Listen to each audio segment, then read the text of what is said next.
If you're adding a lot of assignments at once, we have a handy bulk assignment uploader feature. To use this, just click on bulk upload assignment and then download the sample file you see here. This is a CSV file, so you can open it in Excel or Mac Numbers or Google Sheets. So this is basically what it will look like in whatever you're using.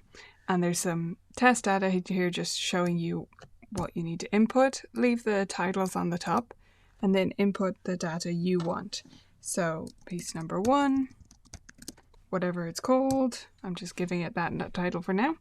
Book name here, page number is 23. The type, now this type has to be one of the ones we use in Vivid Practice. So if you look when you're regularly adding assignment, you'll see the types of assignment are note, piece, theory, exercise, and other.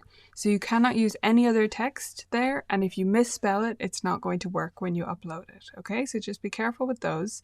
If you choose note or theory as your type, those are not going to show up in the active practicing modes for the student. So those are only for one-off things that they just need to check, look at, do once a week, not something they need to do every day. For us, let's say this is a piece.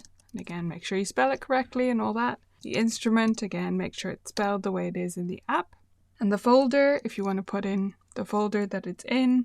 I tend to use book names for folders, so I would usually be writing that in. And then any notes you want in the notes section. So this is going to end up here, where you would normally type any text here. That's where that note is going to end up. So that'll be your practice advice or whatever you want to say to your student.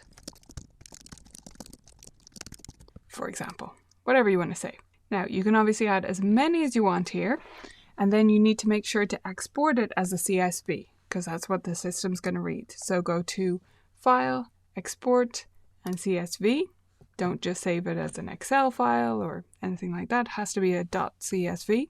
And then we go back to the app with our full list and go to the bulk upload, and you're going to drop that into here or click there and locate it and drop it in that way. Okay, so once you submit that, this new piece is going to show up here. Okay, the one thing you can't do with the CSV is attach a file, because obviously we can't have a file in a CSV. It doesn't work like that. So this is ideally suited for when you're not going to attach files, or you just want to get everything set up and then go in and attach files as you go, as you assign them to students, etc. It gives you a great starting point. If you're adding, say, all the pieces from a book, you can quickly type them all in with the page numbers, and then that gives you a starting point to then edit each assignment as you go, or inside the app all in one go, whatever way you want to do it.